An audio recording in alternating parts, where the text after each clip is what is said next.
Welcome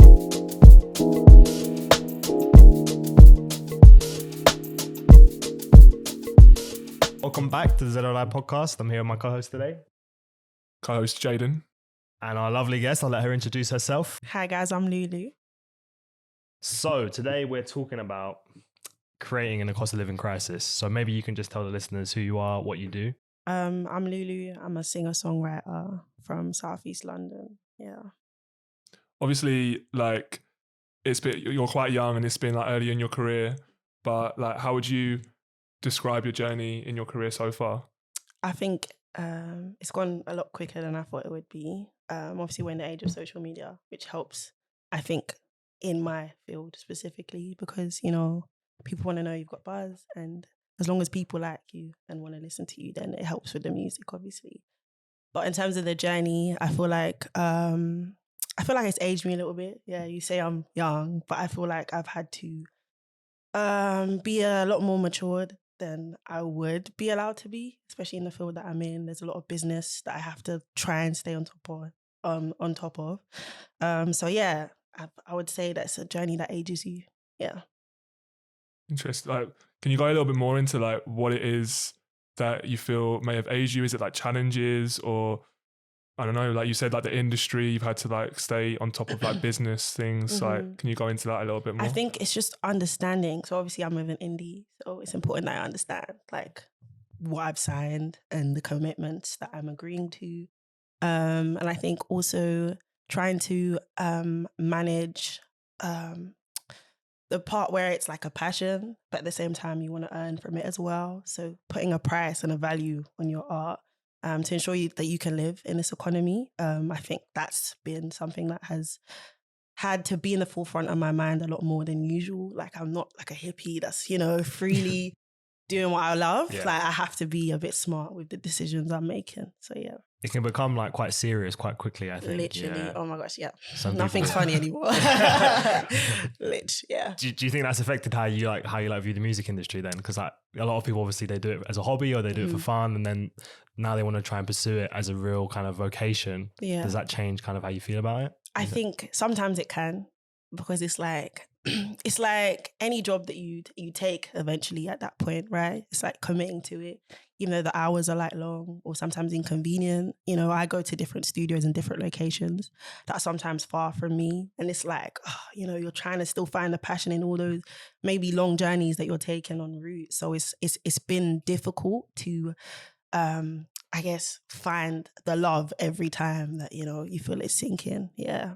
Yeah, you like, I understand that if something becomes your job, it can be quite hard to like keep that love, as you were saying. Yeah. And what you were saying earlier about like you have to like put a price on your art because it's a job. Yeah. Like how do you even go about doing that? Like, especially like economy and everything that's going on at the minute. Like, how do you even go about doing that for yourself? I think definitely a lot of research in terms of maybe look at like food, travel, take into consideration, you know, your expenses properly. And then you know that your value has to be like at least significantly more than, you know, your expenses, so that, you know, you're not living from paycheck to paycheck. And I think that's been hard, you know what I mean? Because at the end of the day, when you do something you love, it's not for the money. And it's a bonus if you're earning from it, but you do it irregardless of someone paying you. But it's having to be realistic and look into your finances and probably understand the market. And maybe you have to pay for rent, so take into consideration that, you know. So yeah, there's a lot of things to look at that's away from the art that will help you kind of put a value on how much you need to survive, essentially. Yeah. I think a lot of people might assume it's quite a glamorous kind of profession, right? You're like traveling, doing shows, you know, you've got crowds coming out to see you, but it's not always, you know, the fun side of things. Like you said, you've always got to keep in track of your expenses. And like for a lot of people, they've probably never had to do that if they're employed, you know, in a regular job, but like keep track of all these things that they have finance departments for, and, you know, management and etc. So how much of that do you think you've had to kind of learn along the way in that kind of business side of things? The question is, have I ever learned? Have I even learned? To be honest, I'm still reckless with my spending. But I feel like with every like low point where I'm like, oh my God, I've spent too much, and it's scary now that, you know, suddenly like financial insecurities coming out, I feel like you have to I feel like you have to take into consideration, okay, maybe you're spending a bit too much. And I think that's where the mature aspect comes in. Yeah. It's realizing that sometimes you have to make sacrifices so that you can like, you know, travel to places. Maybe it's cooking at home rather than like eating out when you're outside, you know what I mean? So it's kind of learning that along the way. And I don't think you should feel guilty for not understanding that straight away. Like you said, some people have that comfort of a full-time job and they know what their salary is and they can work that out, you know, how much they should spend. But some of us, you know, we just come into this without not enough information about like how to spend. And yeah, it's something that you have to learn along the way, but you have to, value it and see it as important before you can really learn from it. On that whole bit and creating and how money's tied up in it and you can't separate the two, do you think there's like a barrier to entry, like a monetary barrier to entry in like any creative field? Because like for music, for example, you need to pay for like studio time and things like that. But then on the other side of it, I know that you did your music video for free, like you did it for nothing. Yeah. So you can also be quite money savvy, and then that can also add to, I don't know, like the intrigue of the music or things like that. Like, do you think that there's a barrier to entry, or do you think that people can just make like bootstrap it, as it were? I think there are barriers, but there's always ways to play around with it. And I think that comes down to not being afraid to work with what you have. I feel like, especially in my industry, like you said about the glamour and stuff, people want to rush to get that. Yeah. And they feel pressured to make sure that their music videos are high budget, the fits, you know, are clean. It's Balenciaga. I don't even know the fashion brands, but yeah, it's all them high end stuff. And I feel like don't be afraid to work with what you have. I mean, the little that I had, I worked with, and it's helped me progress. And I think I'm progressing in a humble way. I'm not too far ahead of myself. I'm, you know, trying to stick with what I have and make it work. And I think there are ways you can bypass it, but it's going to take like a team, you know, it's going to take people that you'll meet along the way to help you. You know, I didn't do it I didn't make a music video for free by myself. I had a creative director at the time who sacrificed his time. So I think it's all about working together with the right people. And yeah, then you can eventually bypass all those monetary barriers. Yeah. Yeah, it sounds like there's like almost a law of diminishing returns with like the music industry, for example, whereas like as long as you've got like the basic things that you need to create, when you add on top of that, that's just like extra stuff that you don't necessarily need to get the biggest amount of traction. Does that make sense? Yeah.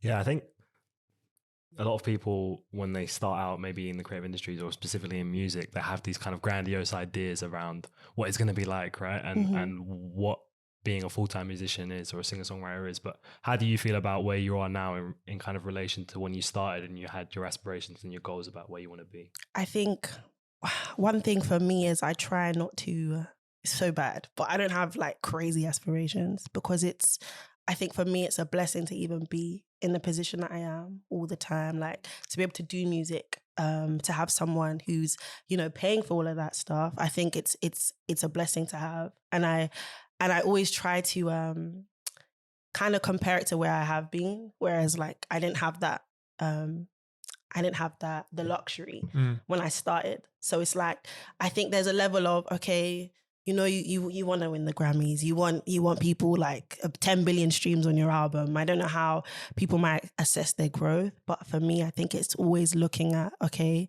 the fact that you can do this in despite of like the economy we're living in and the environment that we're living in, there's still something to be grateful for. And I think that's how I balance, you know, my aspirations with my current positioning. Yeah. I suppose like on that idea of, you said obviously you're blessed to be able to even have the opportunity or the luxury to like be creating music and to have someone paying for that.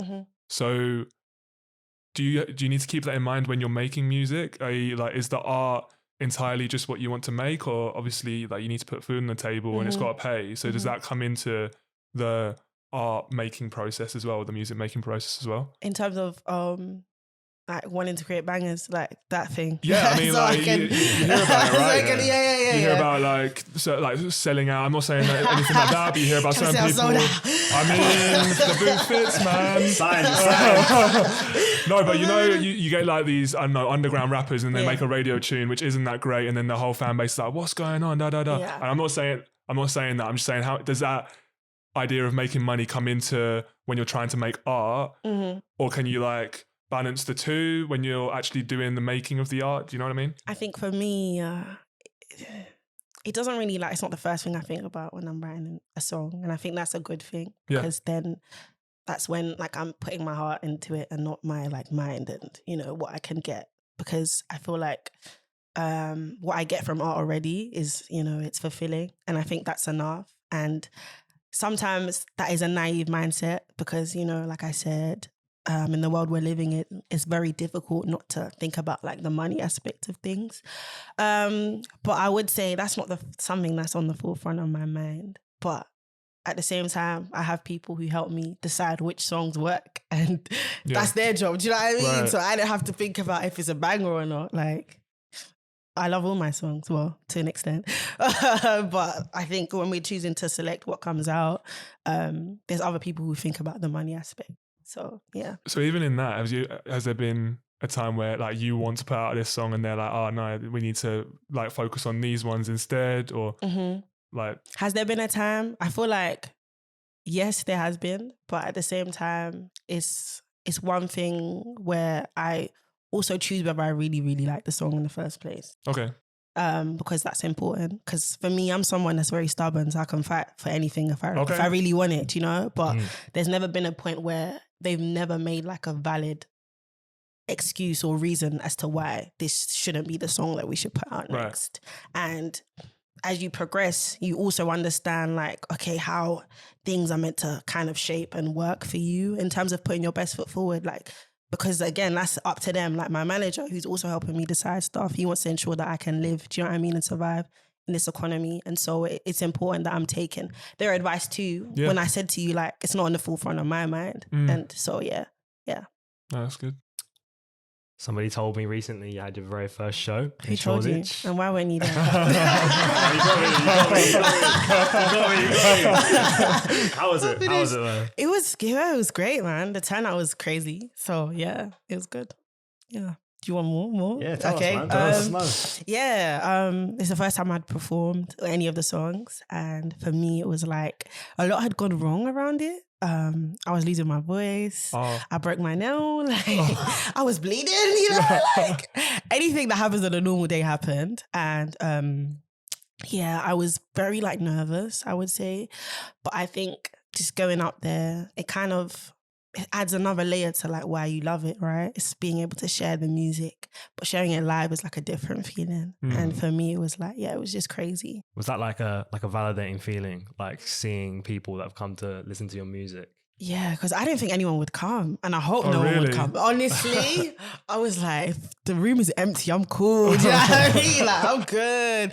But yeah, people came, and I think for me, I think it shows another side that I have to grow into.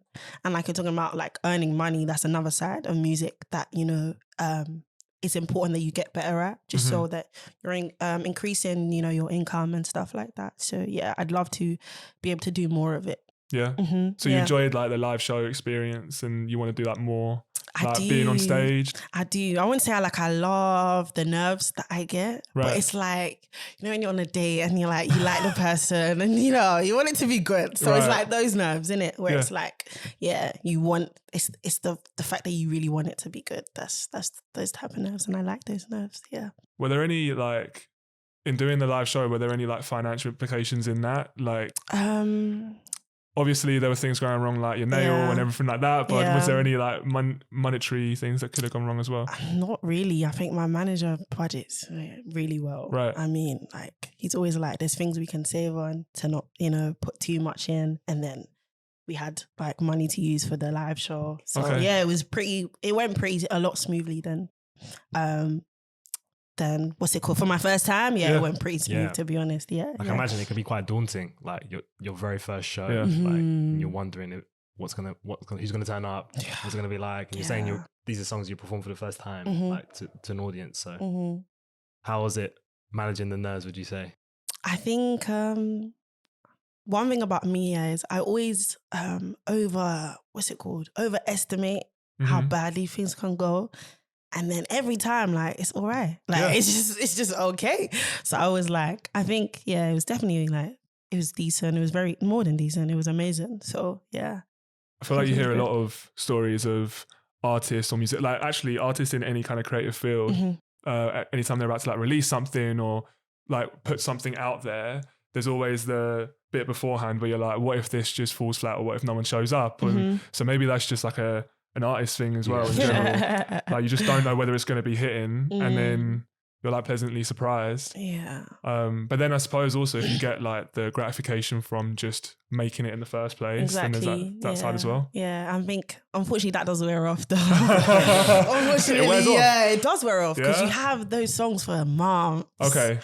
Yeah, my first song, I had it for a year. Okay. So it's like you are listening to it back and front and back, like literally. And so you kind of lose the gratification that you had from making it. And then what brings it to life is probably the music video that you shoot for it, or like taking a picture of the cover, like stuff like that will make it more like reinvent how you feel about it. But yeah, you kind of do lose the gratification a lot of the time. Yeah, that's interesting about that, like reinvention of how you feel about it. Do you think a live show can also add to that reinvention? Exactly. Yeah, like if you've got like a crowd singing the song with you, then that can add a whole other dimension to it. It's another layer. Yeah, 100%. How do you feel about social media? I feel like it's so important for self-promotion and putting yourself out there, but in context of being an artist and now using it as part of your job, what's your kind of attitude to it? I'm not going to lie. Oh my God. Funny thing is I started off with social media, but I think with time, I hated that I was starting to feel like this was the only way I was going to be successful. Like if I don't bang on TikTok, if I don't go viral, no one's going to listen to me. And for me, because I started to think like that, I actually stopped like, using TikTok completely because I was like, this is not a healthy way to view my music and view my career, saying that it's all dependent on this one app. Obviously we've seen it change people's lives and it happens more and more so than it would have done like 10 years ago. But I think at the same time, chasing virality feels very dangerous, and it makes you almost kind of, it makes you almost think about, okay, like, I was saying about making money off a song. It makes you think, can this be a TikTok song sometimes? Yeah. And I don't make TikTok music. Like, I mean, I've seen some people be doing TikTok music. I'm not going to name names, but yeah, you see that all the time where it's like you're chasing the virality, you're chasing the money. So. And how to make this a trend and, how do we make people use this sound? And I understand it's a form of marketing, but I don't think it should be the main thing you're banking on. Do you get what I mean? It's like, it's hard not to view your work through that lens, right? When you're always thinking about, okay, in the context of TikTok and social media and Instagram, is it going to fit? Does it work? Are people going to respond? So 100%. Yeah. So with that, like we've spoken about a few different ways that you could like view success, whether it be monetary or it's just putting the art out there or it's the constant reinvention of the art or it's going viral on TikTok or something. What does that success look like to you now with the wisdom that you've like gained through your career so far? I think the success is people taking in my music the way I've intended them to take it, in a sense where like you connect with the lyrics. Like, I get messages from people saying, like, this is so relatable, and they're telling me their stories and stuff. And I think that's where the success element is, because at the end of the day, you need consumers, you need people to listen to your music. Otherwise, labels won't be interested, brands won't be interested. Another way to, to like build your income. All of this is important. So it starts with, first of all, you loving your art, and then it starts with people actually receiving, the music. Okay. And I think that's where the success is, the people. Literally, people listening. It's like that closed cycle. You put it out, people receive it, want more, you make more, and then they receive it again. 100%. Yeah. It's a nice way to put it. Like having success is like more of like a communication with other people rather than making bags, which we all want to do. Like, let's not lie. But I want to roll in it. I'm joking. I'm joking. Spending lavish. Manager, if you're listening. But yeah. Yeah. I feel like it's the community, you know. It's building that and that expanding and enlarging. I suppose that brings in the live show as well. Like you can see your community like live and direct. So that must have just added again to that like feedback loop, you know? Yeah, it's like, you know, we put it out on, I think, Monday, and then on Wednesday, you know, we'd already oversubscribed. But then, literally, and then my manager was like, okay, only 60% of people would come because that's like the stats, right? But it was more than 60%, literally. So yeah. So you're gonna need to like go bigger next time, like we probably do. Yeah, we've said already. Yeah, it's gonna be a big event. It's gonna be O2. I'm joking. O2, if you're listening, we can get people down. Yeah, yes, please. It seems like you've kind of got your head screwed on in the music you're producing and kind of being conscious of how it could be affected potentially by these social media platforms. But have you noticed kind of in the wider scene a shift in kind of the style of music or content that people are putting out because they want to kind of tailor it to those platforms? I feel like we're in a what's it called, day and age where it's more accepted to be vulnerable. And so I'm seeing people actually telling their stories and telling the stories behind their music.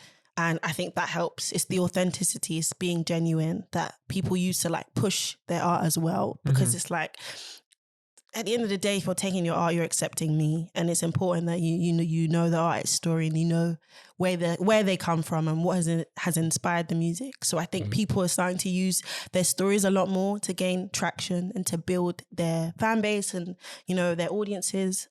So yeah, that's one thing I'm struggling with, but I'm trying. I'm trying. I mean, we're all trying. I hear it. Yeah. Where, like, I'm just trying to think about your music in general. Like, where you say like you want the lyrics to connect with people and you like it when people message you about the lyrics. Yeah. Where, like, what kind of stories are you telling? Where do those stories come from? What are the lyrics talking about? What's the story behind the music? So for me, I guess it starts off with not having the places to talk about certain things. And for example, like mental health, you know, it's rare that you have the spaces to talk about that stuff. And sometimes it is because maybe you're not seeking it, or sometimes it is just the shame that's tied to mental health when you're struggling and suffering. So for me, it was like, I want to be able to talk about things that I can't have a day-to-day conversation about. And I think that's what fuels my music. It's also life experiences. It's also like struggles as a Black woman. There's a lot of stuff like in my music that talks about that. But yeah, I would say just life in general is kind of the inspiration behind a lot of my music, and my faith as well is really important. And I put that in my music too, yeah.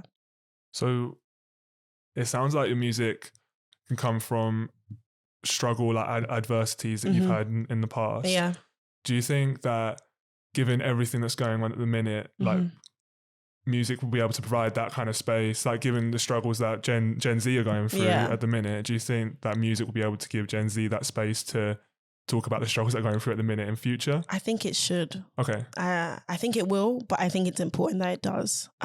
Because for me, I don't want to offend anybody. You know, I'm going to say this in the best way possible, but like we're talking about the glamour of music, and I feel like there's a lot of flex talk in, you know, the music, in the songs that we're listening to. Type of flex where it's like a lot of us feel pressured into, you know, consuming the music and then buying the products that are in the music, or, you know, living the lifestyle that the music represents. And I feel like it's important that we are also creating the safe spaces where people can just be who they want to be and feel seen, you know, rather than put on a mask and hide, you know, or hide behind the money and the luxury that, you know, a lot of musicians are promoting. And sometimes it is their lifestyle and that's not their fault, you know, 100%. But I feel like there's also a layer of emotions that every human goes through that we don't talk about, you know? And I think it's important that musicians step up to that plate and, you know, kind of open up the discussion through music. I think that's really important, yeah. So when Like, is there anything that can be done to make sure that, or do you think there's anything that can be done to make sure that that vulnerability can be expressed through music, through your creative industry? I feel like I take it upon myself to be as honest as possible, and I take it on myself to share my story, and so that others can relate to me, because I hate the idea of, you know, she's blown, she's gone, and, you know, because I got a dog or something, do you know what I mean? I don't talk about my life, do you get what I'm saying? Because it's like I said, my music is inspired by my life and my feelings and what I've gone through, and I take it like as my responsibility to share that in my art and then talk about it. Having that discussion is also important, because it's like I'm not just saying it in art, I'm saying it in my day-to-day, you know, like it's who I am. And yeah, I think it's important that artists find the part of themselves that they're probably shutting like down and suppressing, because I think it's safety kind of not sharing too much, you know. 100%. You don't want to feel weak. You don't want to feel exposed. You know, it's scary. And so that is definitely a journey of the artist that they have to go through. But I've fallen into this because I felt like I've had no other option. You know, I feel like I need to let go of some of these burdens. I need to put it down in a tune. So yeah, that's it really. Yeah, I think that's a really interesting point, because sometimes people bring into question the artist's motives and the kind of music they're creating, and people definitely question, like, okay, if this person wasn't, you know, charting and making a bunch of money from streaming, would they be making this kind of music? But for you personally, do you think that, you know, if money wasn't an issue and you were doing this purely for the passion of it, would that change the kind of art that you create, especially kind of when we're talking in a capitalist kind of context? I think no, because I feel like I'm already making the music that I want to make. I honestly can't speak for, you know, my future. I feel like I'm in the setup that I have, I'm privileged to even, you know, make the music I want. But I think sometimes when you're an artist who is blown off of, you know, like I said, the flex rap that I'm talking about, when you've blown off of that, then deter from that, you know, it's like you're almost rebranding, and that's not what someone has invested into initially, right? Do you feel like there's some pressure there, like to kind of keep being the artist you are now, because if that's how you've gained attention? Is there really? I don't know. It's because I do it now, innit? I do it naturally. But it could be something that haunts me. Hopefully not. Well, I feel like your art is not necessarily about, like, I'm going to talk about this topic or that topic. It's just you're going to be honest. So as long as you're honest the whole time, then... But sometimes sometimes it's like, to only be honest, you have to tell yourself the truth, right? And sometimes we live in this like deluded, especially as artists, like you live in, like you dissociate sometimes, and you live in a bubble and you lie to yourself. Tell yourself you're making it, but you're not. Do you know what I mean? Like you tell yourself you're okay, but you're not. So it's like actually coming to terms with yourself first helps, being honest, in my opinion. And sometimes I struggle, you know, being honest with myself to then write the music I want to make. So yeah. Do you think there's anything to be said for artists, like when you're first starting out and you've got like struggle and adversity, so you can write honestly about that, and it's quite like rich and nourishing, and you can have this connection with people. But then as you start to like do well and kind of climb the ladder, you've got less stuff to talk about because you're kind of making it. Do you think there's a case for that, or do you think you've always got struggles and adversity? The reason I'm asking is like Andre 3000 has spoken about this recently, right?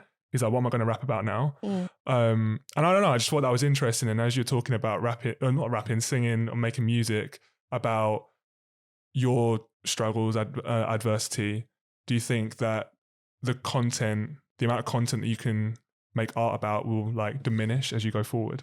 I feel like you always have problems in whatever stage you are in your life. Yeah, that's true. And I think success doesn't fix all the issues that you go through. Maybe your money problems, yes, but there's still character flaws. There's still relationships that you can talk about. There's, you know, even talking about other people's lives, you could still, you know, do that and spin it off as your own. I think with time, you just, you know, your creativity matures and you find other things to talk about. You find vices, you know, things that will help you get to that point as well.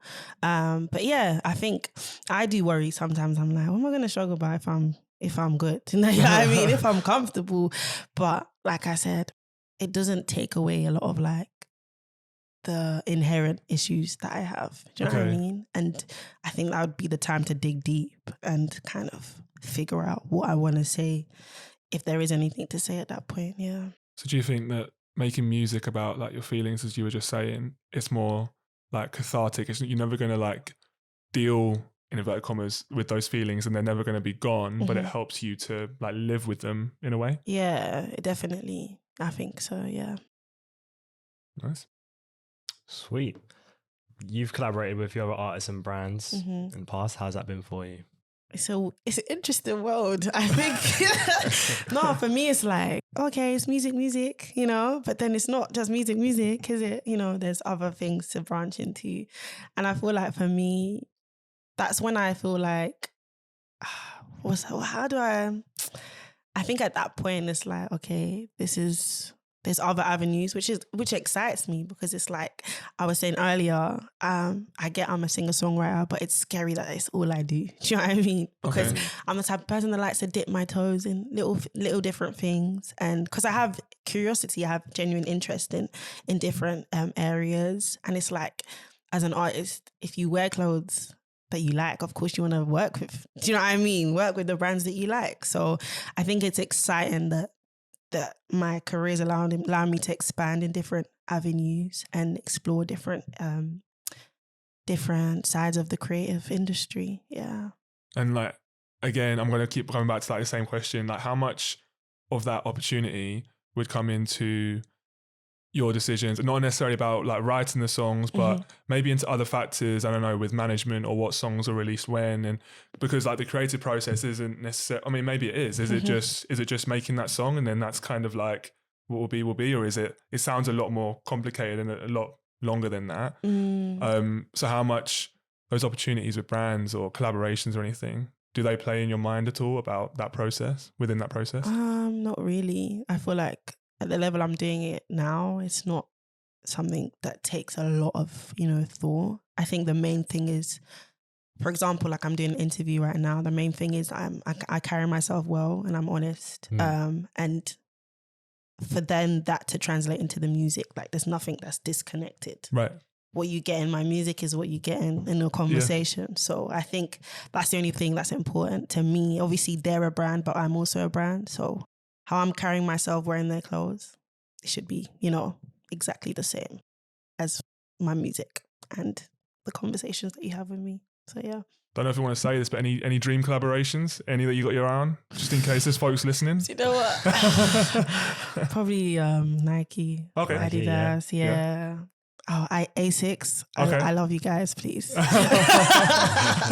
love you guys. Those shoes are too comfortable. Ask, you don't get. Literally, do you know what I mean? Yeah, man. Oh my gosh, yeah. How much of that do you think plays into like your strategy, like moving forward about, your growth? Are you thinking about those collaborations like consciously, or is it something that's a bit more organic and you just take them as they come? I think I'm now trying to be a bit more smart, and like it comes down to aspirations, like actually having them. And then it will work out in like the music video that you make and then the styling for, an event you go to, or just, every day-to-day kind of fit that you're putting on. So I think that's where it has to come, do you know what I mean, into play, where your thinking hat is on and you need to start thinking, okay, I'll wear these shoes there. Do you know what I mean? Or like wear this t-shirt there, and, that's how it will work out. But it should also not be like, what's the word? You're going out of your way. Do you know what I mean? Like, don't buy the shoes if you can't afford it type thing. Do you know what I mean? Get it off Vinted. It's an amazing place. Do you know what I mean?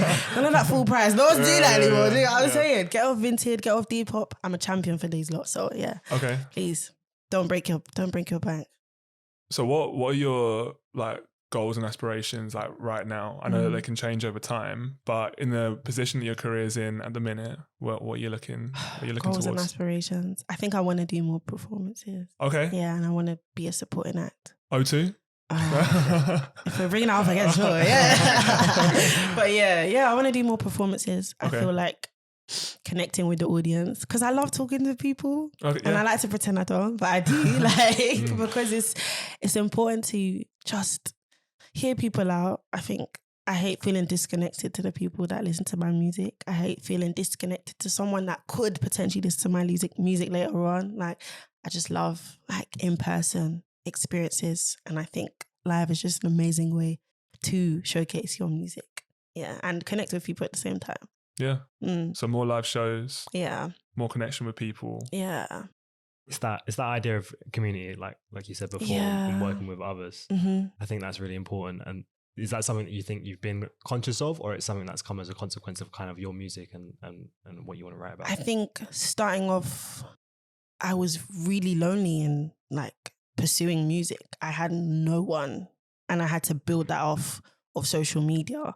And so for me, it's like, I'd hate for anyone to feel like I did. Do you know what I mean? And which is why it's important that my music talks about all those experiences. And then in turn, it's like no one feels alone, completely alone in their situation because I've been there or I'm still there. Do you get what I'm saying? So I think it's something I've been conscious about because I don't want the habit of everyone feeling like their dreams are so unattainable, or like because they don't have the money, they can't afford it, or, you know, having like past traumas affect pursuing their creative dreams, because that happens a lot. And especially in my culture where it's like to do music is a taboo, to do it full time, it's crazier. Right. So it's like, you know what I mean? Like there's so much that for me to talk about that I don't want anyone feeling alone in. And I'm always open to have a conversation about it. Yeah. Yeah, I suppose we see that in your music, and we see that in terms of like the community that you're creating around you. Wonder if we got a name for, like, you know, you got like Beliebers. I've been thinking about it. I don't know. You got a name for your followers? The Lululemons. Oh my gosh, so people have been calling me that, you know. Really? I don't know if I can claim that though, because that's a brand. I don't know if I can coin that. Link up. Yeah. True. Maybe I'll put lemons with a Z on the end instead of S, Lulu. Just to avoid lemons. Yeah, lemons. Yeah, lemons. Swerve some copyrights.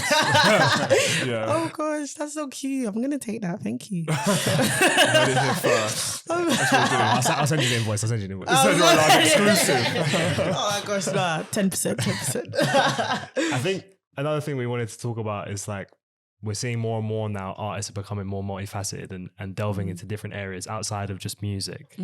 And so do you have any ideas around other things you want to pursue? Doesn't necessarily have to be in music or just in other areas of your life that you think maybe can play into your... I don't know. Like, I think that's one thing I've been trying to find, because like I said, I don't want, like, obviously this is my job, but I don't want it to be all I can do and all that I have. I think, I don't know, I want the music to help me help others. So maybe go into like charity, like, or just helping other organizations. Also sharing my knowledge a bit more, like in life and in like music. But I think I would like to maybe do something charitable, which would be outside of music. So yeah, probably something like that. I mean, in terms of sharing the knowledge, like you've already shared some of like your experiences in the music industry now anyway, like, you know, emphasizing your team and how making your video, you made it on like your phone and you can still do that. Yeah. So I don't know, guidance in that sort of way could be quite beneficial as well. I think there's a lot of people who could benefit from something like that. Yeah. I'm yet to think about it. I don't know. I think it's hard because obviously in this day and age, you can't just be, I mean, you can be good at one thing, but eventually you kind of have to stagger into other things to, you know, succeed. I think, like if you want, pressure, isn't there? If you want to be a creative, gosh, like, they just want that content. Yeah, they want to see more from you. Everyone's a multi-hyphenate. Yeah, exactly. So exactly. I think I'll find it. I'm not pressuring myself to figure out what it looks like, but yeah, I'll find it. I'll figure it out. Yeah. No, I've got every confidence. Especially is like your whole thing with music. That's like the medium that you connect with people, but it's not the root. Do you know what I mean? Like you're trying to like talk about like your experiences and like what you've been going through, but that could happen. That can materialize in any which way. It just happens that like you've chosen music and that's like your medium at the minute. But you could do that in like an infinite number of ways. It's crazy. Someone was even like talking to me about turning like a song I made into like a play or something like that. And I was so intrigued, you know? I was like, oh, okay. Like, so I think, there's literally other avenues always. Which song would you choose? It's not one that's out. Yeah. Oh, yeah. So I can't talk anymore about it. I don't even. Oh gosh. But yeah, that was interesting. And I think for me, like entertaining ideas like that can only just open so many more doors, right? That's further from music. So yeah. That's exciting. Mm-hmm. Yeah. So talk to us about this video. Which one? 0 budget, one iPhone. Mm-hmm. Yeah. How did it come about? So it was actually for a competition that I lost. But you're over it. Painful. Am I over it? I don't know. Like, it's something in the back of my mind, you know? But so yeah, I shot it for a competition, and for me it was like the first time I'd had some concrete work with the creative director that I also found off TikTok, by the way. And there was not really like a plan. It was more of like, okay, let's just do it. You know, like, let's just get out there and figure it out. And we were shooting in between because I went to a webinar to learn more about music. No, not a webinar. What's the in-person one? Seminar. Yeah, seminar? Yeah, the seminar. Went to a seminar on music. So I shot that in the morning, went to the seminar, came back and shot the rest of it. So it was like a full day. Then we edited it that same day it's the Soho house, but not the bougie one. What's it called? 100 Shoreditch. Okay. Yeah, we went to 100 Shoreditch, yeah. edited it all, and then we submitted it like the day before, the day after. Right. But the process of that was like, it was so long. It was the longest day of my life. And I remember though, I was like, whatever happens with this competition, I'm going to gain something from it. Like, it's another way to promote who I am, because I had no music out. So it was another way to promote who I was and have new people come in. And it did just that. I think having that expectation and knowing that this is what I'm going to get out of it, rather than needing to say, I need to win the competition. I think sometimes it's not about the immense wins. Sometimes it's the little things that will get you to that, you know, big goal. Yeah. And yeah, it was like, it did what it had to do. Like, I had A&Rs reaching out to me. I had like new followers and stuff like that. So yeah, it definitely helped me get to where I am today. I suppose it goes to show as well that you can, if it comes down to it, then you can shoot a music video on your phone, and like you can get that all done, and you can get that done with your team. I'm sorry, I have to bring it back to you saying like Soho House, but not the bougie one. That is hilarious. I'm sorry, that's affordable. That's the lifestyle I'm living right now. I'm sorry to bait you out. That is so funny. Listen, not everyone can afford Soho House. That's what I mean. Yeah, so literally. Yeah, how you can, man. And it's as pretty. I can't lie. No. If you haven't been in there, it's cute. Yeah, go on, literally. No, I think. I kind of think about it as like you're like practicing a muscle. You're just training a muscle in terms of like, even if you don't get that big win, the process of doing it. Exactly. It's like you're just training that muscle. So then next time you hit it, if it is a competition, you might win it, or you'll learn even more, and you're just kind of adding more strings to your bow, kind of thing. And I think as long as the talent is always there, it's all about just ensuring that you showcase it as well as you can with what you have, right? Because you want people to listen to your art. Like, that's the whole point of, you know, making music for some people. So it's like just putting it out there in whatever format that you can. It's important, you know? Yeah. Yeah. Kind of reminds me of, you know, Steve Lacy when he was for the internet. Didn't he record that all on that GarageBand on his phone? Yeah. Or something like that. Yeah. So it's like what you said, like you do like what you can with what you've got. Always. And if the intention's there, then you can make something pretty cool. Definitely. And it's like, it's important to not pressure yourself into being an overnight like sensation and like a success, because there's a lot of L's you take. Like, there's a lot of L's you'll take, you know, but it's important that you see everything as like a bigger, what's it called? You have a bigger vision of things, right? And with every, win even, don't let it get to your head either. Do you get what I'm saying? That's when you have to do more work, essentially. So it's important that, you know, you do with what you can with what you have, and also don't allow what you have to be a limitation as well. And then like grow as well, you know, as things get busier, and even if they don't, like keep at it as well. I think that's important. Yeah. When you mentioned like you want to take like L's like going through, can you like talk to us about like what's like one of the, have you got any like not highlights, lowlights I suppose, like anything where it was just like this is not any good. lessons, lessons, turning the L's into lessons. You have to. One thing is, I'm not a very vocal babe, right? So if I'm if I want something a particular way, I can't deal with new people. Like, I can't do that. Like, because it's like, I don't want to come across as like rude or nothing. So I'm like, sure. You know, I'm very like, sometimes too lax with trying to make things work for myself.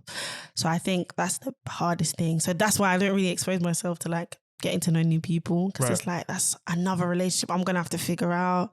You know, as music and the creative scene is all about relationships and networking, and sometimes that feels a bit hard to like make, because one person's thinking it's transactional, one person is thinking that you're best friends and you can, you know, get the whole world out of them. So I think just maneuvering relationships has been like one of the biggest L's that I'll continually take until I figure out. I feel like definitely, yeah, literally. And when you were saying like, you know, you've got your like grander vision, grander plan, which is like pushing you through, like even when you take those L's or anything like that, it kind of keeps you going. What does that look like? What is that grander plan for you?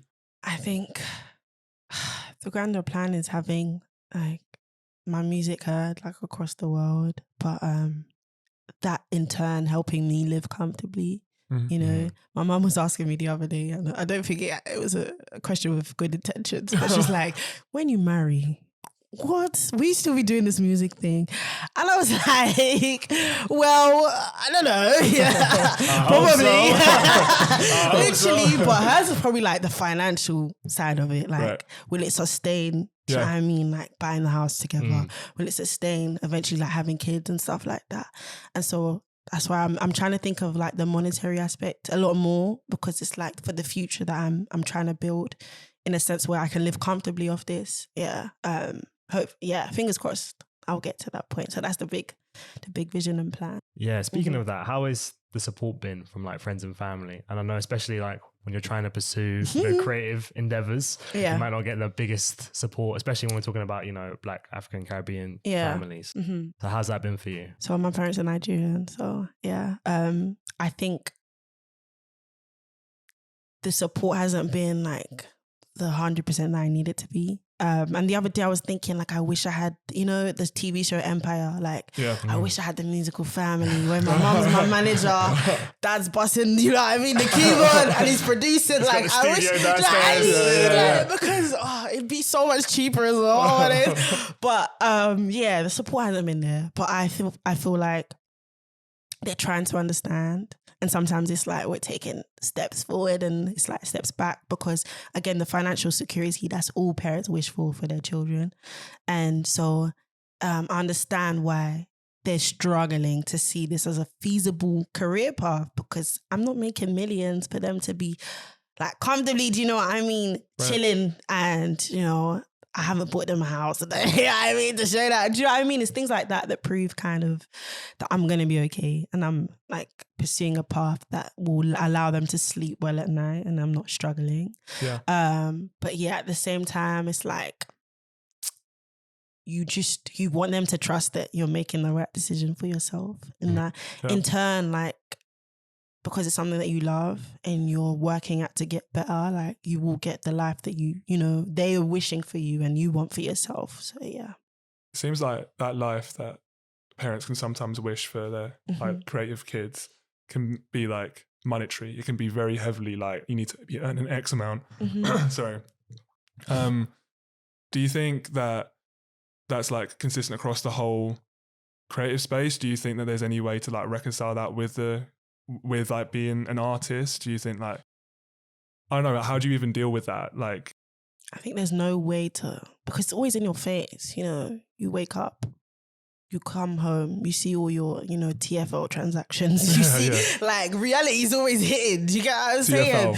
You can't, bro. They try to take £20 from me. And I said, did I go Leeds or Liverpool? Like, what's going on? What happened? And I got that money back. Guys, do you know how to claim your money back on TFL? Please do it. You go on the TFL Gov website. Yeah. And if you use contactless, you can like connect your contactless to like the website, and you can claim your refund. Please do that. So I need to do that. Yeah, because they could have been stealing from you all this time. I need to do that and get a bit of a 100%. payday. Yeah. All I know is one time I tapped in with one card and I tapped out with a different card and it still let me through by accident. And then, so I paid just two journeys. Oh no, sorry. That's on me. But like, I think I should still. Can I claim that back? Claim that. Okay. But I think they try to do this thing where you can only make 3 claims a year. But if they're stealing your money that regularly, how many journeys? Like, please don't worry. But yeah, claim your money back. But as I was saying, like, there's so many, there's so many things that make you think about money as a creative, especially like from skipping breakfast sometimes because, do you know what I mean? You don't have the money to like buy the, do you know what I mean? Like there's no budgeting for that.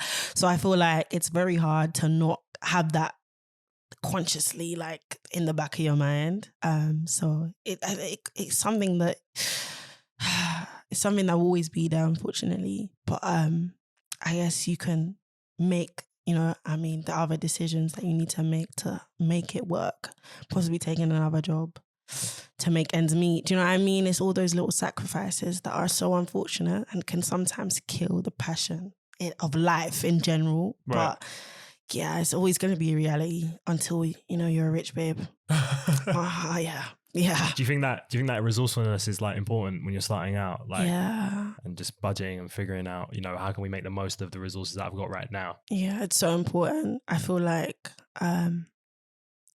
making the iPhone video, I think things like that are so important because it signifies, look, I don't have a lot. Do you know what I mean? I'm not working with a lot, but I'm trying my best. And that's all you can do. And I think sometimes you feel like your best is not good enough, especially when the reception isn't garage. You get what I'm saying? Like, you're not hitting 1 million views from that video after you put like everything into it. You know what I mean? Some people doing backflips in their videos. And do you get what I'm saying? But at the end of the day, I think always do the best with what you have. And that can never go wrong if you're consistent and persistent with that as well.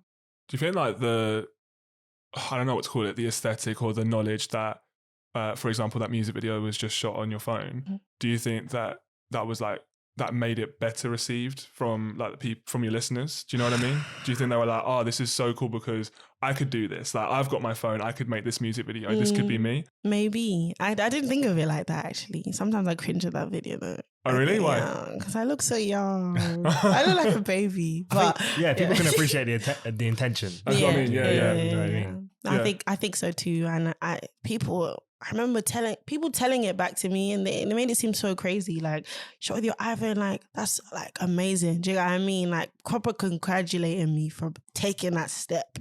And I was like, oh, you know, it feels like something people do. Do you get what I'm saying? But I guess sometimes it isn't, you know? Yeah. And yeah. It is that kind of thing where, I don't know, you see people and it's like, I don't know, there was that shot an iPhone thing. And if it's the kind of impression, well, I get the idea that if it's the impression of I could do that too, to like a general audience, then it could hit a bit different. Yeah. You know? Nice. You've touched on kind of, you know, the struggles of getting support from your family, but can you kind of supplement that with the support that you're getting from your fans? Like, how do you feel about that? I don't like to. I feel like it's amazing, you know, the support, but I don't want it to replace the emotional support that I need from, do you know what I mean? From my family, because then lines are blurred and, you know, you're bugging out. Like, I don't want to name, but someone had a show where they were bugging out because no one was saying their lyrics. Do you get what I mean? Wow. So it's like, you don't want that to be like the mental, do you get what I mean? Like, so you don't want to mentally substitute the roles because they're two different things. And if people like your music, that's great. The support, I'm so appreciative of it, but I don't think it will ever replace. I don't want to say the whole, but it won't replace what I need from, you know, the right people. And so, yeah. Do you feel like that whole, or however you want to call it, is just something that you might just need to carry with you until, I don't know whether there'll be a time where it's kind of like, okay, you've got this successful, you made this amount of money, so, we actually are supporting you in this career or something like that? I think in their own ways, you know, they're trying to support, you know, through prayer, through just accepting I'm going studio and, you know, we're not having a debate about it. Right. Do you know what I'm saying? Like, it's not going to be on. Slam the door. Nah, we don't slam doors in my house. Hey, God. But yeah, I think they do support in their own ways through just having that understanding. But yeah, I think it'll probably proper be there when I'm living the comfortable life that they wish for me. So yeah.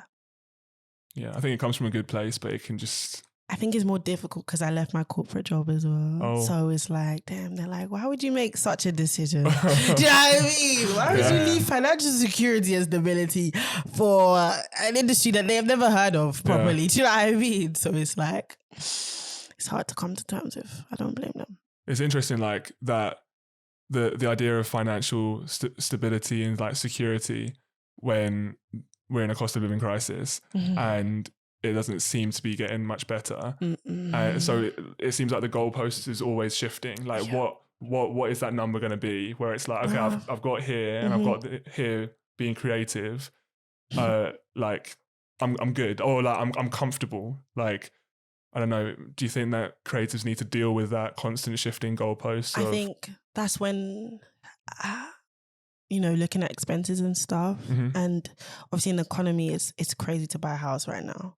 But it's like possibly trying to make that a goal, do you know what I mean, in the near future of like saving towards that. So that it's like, you've got the house sorted, do you know what I mean? Somewhere to live sorted. Obviously it's not easy because, you know, your salary one day may not be the same the next. Right. You might have been cut from your job. Like there's so many unfortunate situations that can happen. But I think in the back of your mind, like making the sacrifices to have the things you need to live are so important. It's like people telling me to learn how to drive, babe. Are you going to pay for the car? Like, are you going to pay for the petrol? Like, it's all these things where like, that's not a need right now. Do you know what I'm saying? Like, it's waiting a little bit, like figuring what you need now and what you really want to have in the future and having everything align. And maybe like if you're a freelancer, charging a little bit more, but also making sure that the work is up to that level. Do you get what I'm saying? It's making those decisions now so that like your future is a little bit more solid. And if that goalpost shifts, maybe you have a little more extra in case of that. Do you get what I'm saying? Like for the rainy day, like I don't save for a rainy day, like because it's always raining for me. But unfortunately, oh my gosh, it's always raining. It's always raining for me. But yeah, I mean, hopefully. Yeah, that would be something. Oh man, that would be something. I mean, that's kind of the point. It's always raining, so how can like it's difficult being a creative when like the amount of money that you're making can always be changing. The amount of money that you need to make to be like financially stable or have any idea of financial stability is always changing. And then like the price of everything is just going up and up and up. Yeah. It can be difficult. Do you think that there's any? I know you said that you kind of need to prioritize what you're spending money on. Do you also need to prioritize or like manage your like goals in terms of like finances? Like I want to buy this house. Maybe I need to like shoot for this one instead. Yeah. That kind of thing. I think, that probably like managing your expectations, but also talk to people. Like there's a bunch of creatives who, you know, may have found like a cheap, place to stay, to rent for a little bit, you know? And I think sometimes the sad thing about creatives, we don't talk a lot about money and like what we're earning and how we're managing and sustaining everything. Like it just seems like a hush-hush, you know? People, every creative looks rich these days, you know, got Telfeezy bag, got the Uggs on, like all of that. You know what I mean? Every creative looks rich, so it's like, there's that. No, but it's true, it creates that intimidation of, okay, I probably should not ask you this because we're clearly not in the same salary bracket for us to have a discussion. So I think, kind of alleviating all those like fears and just coming to each other honestly and being like, okay, I'm a little broke right now. Like, what do I do? You know, I think it's important that we have a sense of mentorship within our communities so that like everyone is helping everyone figure it out. Sure. It's not just me making my own way. Sorry. It's not just me making my own way in this, you know. We're all trying to get through it together. I think that's important. We need a little bit more of that. I think we've spoken a lot about kind of the monetary goals and the material goals of, you know, a career in music. But outside of that, what does success look like to you? Outside of music? No, just outside of, you know, the money and the fame that might come with, you know, being an artist. I think it's just, like I said, building that community of people who understand the music, who relate to me. But I think it's also the fulfillment within in here, you know. I think it's like, okay, this is building. This started off in my bedroom and now people are coming to watch me. Like it's little things like that are just like, okay, we're in the right path, we're building. This is success. It's no longer restricted to your room. Like we're taking this to a real studio. We're playing live instruments in the studio. Do you get what I'm saying? So I think those are the successes for me, really. Yeah. Nice. It's like that sense of momentum that's going somewhere. It's very sentimental. Yeah. Honestly. Yeah. Yeah, a lot of people don't realize how far they've come, I think, because you're chasing something that is so far ahead in your journey. You don't realize all the incremental kind of steps you've made kind of along the way. So it's been really cool to see that, especially with you. Thank you. Oh. Don't guess up too much. Oh, gosh. How does your faith like factor into your music? You've spoken about it a couple of times. You've spoken about your parents supporting you through prayer. Yeah. How much does your faith like? It's so important to me. And I feel like one thing I was thinking about is how much the world can make you feel so inadequate and disposable. But then when things are going well, you're praised and it's like everyone loves you. It's that, you know, shaky identity crisis that you're, you know, balancing out. It's 1 minute like you're so unimportant, the next, oh my gosh, like people like you and rate you. And I think what my faith does is it anchors me to like, God always loves me. Do you know what I mean? Like whatever I do is good enough because I have a father who cares for me. And I think it's having that foundation that has helped a little bit. Like I'm not saying I'm perfect and I'm the most confident person in the world, but it's helped me try not to care about what people think too much. It's understanding that this path that I'm taking is between me and my faith, and everything else is just a bonus, you know, like everything else is noise. Sometimes it's positive noise, sometimes it's good noise, but I think my faith anchors me to who I'll always be, and which is blessed. You know what I mean? Like everything is a blessing. Like I try and look at like life like that because it helps me get through the day, and it helps me like figure things out and everything. But like I said, it's the identity that in my faith that just helps me maneuver through this creative space where people are so wishy-washy and flaky. Yeah. When you're, you know, the trending topic or when you fall at the bottom of the list. Like, do you get what I'm saying? So yeah, I think it's important that for me in that aspect. It's beautiful. It kind of gives you that stability in an industry that's so volatile. And you can meet so many different kinds of people. Yeah. Especially with like the virality thing, you know. Yeah. Sometimes virality doesn't carry your career, and you can not be like on anyone's mind the next day. Sometimes I think about people who blew up on TikTok, and it's like there's less interest now, like a year ago compared to now, and it's like I can imagine how that must feel. If, you know what I mean, like 1 minute people are all in your face and the next minute they're not there. So like, yeah, my faith gives me so much stability. Definitely. It's good to hear. I think it's necessary. Like everyone gets that anchor. Yeah. 100%. Cool. All right. Do you have anything you want to say? Put people on. Where can they find you? What's my Instagram? I can't even remember offhand. Okay, at IT. No, because it's like it's so many words and letters, so it's you know what I mean. Eventually, just whatever. But it's at ITSLUULUU_. That's my Instagram. And YouTube. If you search my new releases, which is yesterday's, by LULU _, and then Save Me as well. We'll drop it all in the description. Yeah. Then the second song, is yesterday's, featuring The Joy. My faves. Yeah. Beautiful. Thank you. Amazing. Thanks you so much. Thanks for having me. Convo. Oh, thanks. Let's